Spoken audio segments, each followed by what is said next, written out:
Recorded Books presents Death in Bloom by Jess Dillon. Narrated by Sandy Rustin.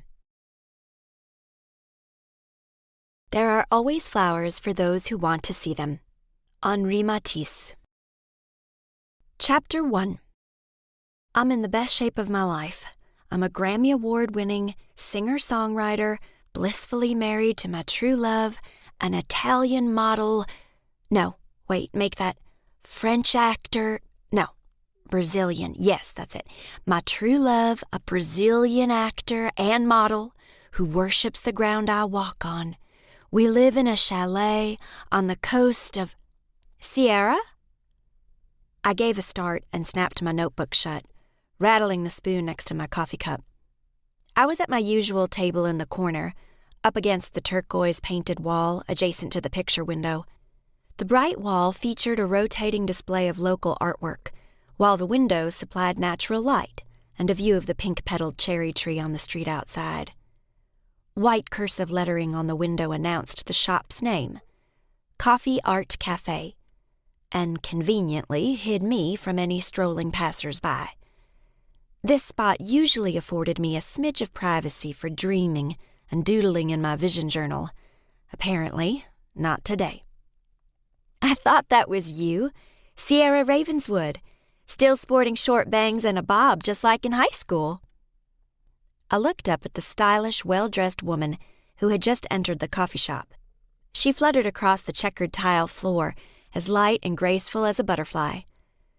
"Why, Dina Lee, what a surprise!" I plastered on a big smile, the kind you use when you run into an old classmate you haven't seen since graduation 10 years ago, and you're wishing you'd worn anything but the overalls you'd grabbed from the bedroom floor that morning. She smiled in return. Dina Lee was always nice enough back in the day, though we never ran in the same circles. I was a band geek. Not that there's anything wrong with that. And when I wasn't practicing my clarinet or my guitar, I usually had my nose in a book. Dina, by contrast, was one of the popular smart kids. If there was an academic team, she was probably on it.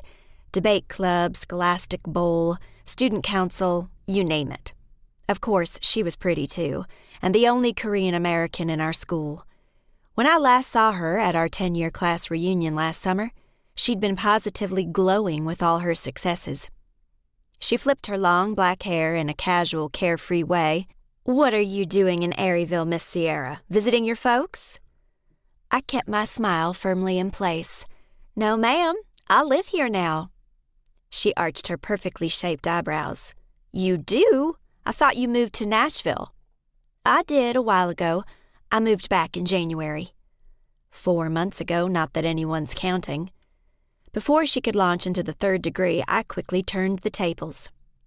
"How have you been? Last I heard, you were working on your Ph.D. in Chicago, wasn't it?" "Still am," she laughed gaily. "Perpetual scholar, that's me."